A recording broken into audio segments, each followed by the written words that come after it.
Hello. Do you know, all of a sudden, after 26 years with the one woman, I find myself single. Oh, I know. It's a bit of a lonely place, and so I thought I would try one or two of the dating sites. You've probably heard of them, you know, Match.com and Tinder.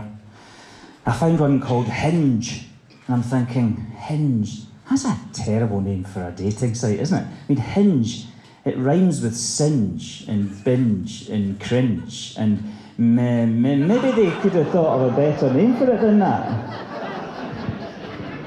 I ended up dating a very beautiful Nigerian princess, and I thought my friends could have been a little bit more supportive, but all they could say was, you just be very careful. And I thought, I'll not be saying that when I get my $250 million into my bank account. Do you know, it's funny because all the women on these dating sites, they all want the same thing. It just says it in all the profiles. I just want a man that can make me laugh. And I'm thinking, that should be a doddle. But it's not true, they want something more, because I've met a few of these women, and I've got close to one or two, you know, shown them the goods, and they get exactly what they wanted, a right good laugh. And that's the end of that. I noticed there's a competition for the best comedian this evening. I'll not be winning that, because I always come last. Ladies? I like to do a wee bit of exercise. I got myself a fitness tracker.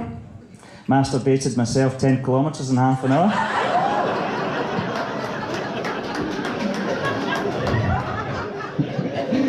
My pal says to me, he's got tickets to go to see Eminem. And I says, what, the sweetie? He says, no, the rapper. A couple of things really bothering me lately, though. Pillowcases. Like, I know, just give me a moment. Pillowcases is the only inanimate object on the planet that can make you inadvertently do an impression of Frankenstein's monster. Because, you know, you put your pillow under your chin, you pick a chin, and like that, and then you've got to try and feed the thing, and then before you know it,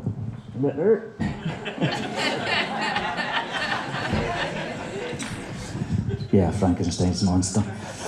Another pet hate of mine, public toilets, right? Nobody likes going to a public toilet. I mean, let's face it, they are on a strictly need-to-go basis. And but what is it about people that leave them so nasty, and you've got to go down the row of cubicles, like trying to find one that nobody's exploded in. Find one that's maybe clean enough to grace your bare bottom. And eventually you go in, and you shut the door, and you look up. Some bandit has always stolen the coat hook off the inside of the door, and you're like, oh great, now I've got to do a jobby with my coat on. And what's the protocol? I mean, do you zip up or do you zip down? I don't know. I'm going zip up because I don't want my coat pockets dragging in the poop. Zip up like that, and then you've got to do your wee jobby dance to get your jeans down and get your coat up. And you get to... It's terrible. Anyway, sitting there and you can hear this. What is that noise? Oh, it's the guy in the next cubicle doing his graffiti. And there it is, right on the door, right in front of you, it says, extremely important notice below, and an arrow pointing down. And you're going, better read that, extremely important. So you look down, you follow the arrow, and you can see it right in the bottom of the door.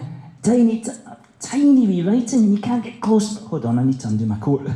Right? And you look in, and you can see it, and it says, you are now in the straining position. Yeah, public toilet's a pet hate of mine. I said to my pal, what's your pet hate? And he says, marbles up its arse.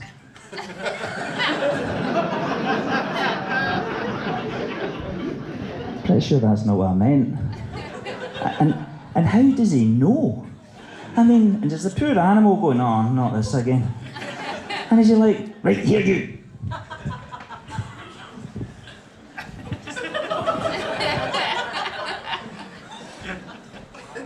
I might never look at the time the same way again.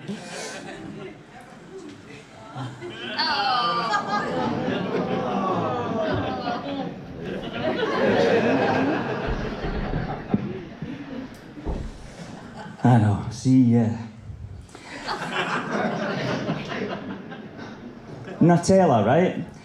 See the people that make Nutella, why do they put it in a jar with a shoulder on it? You can't get your knife in there to get the last wee bit of chocolate out. You've got to get your finger in there to like, yeah. Thank you very much.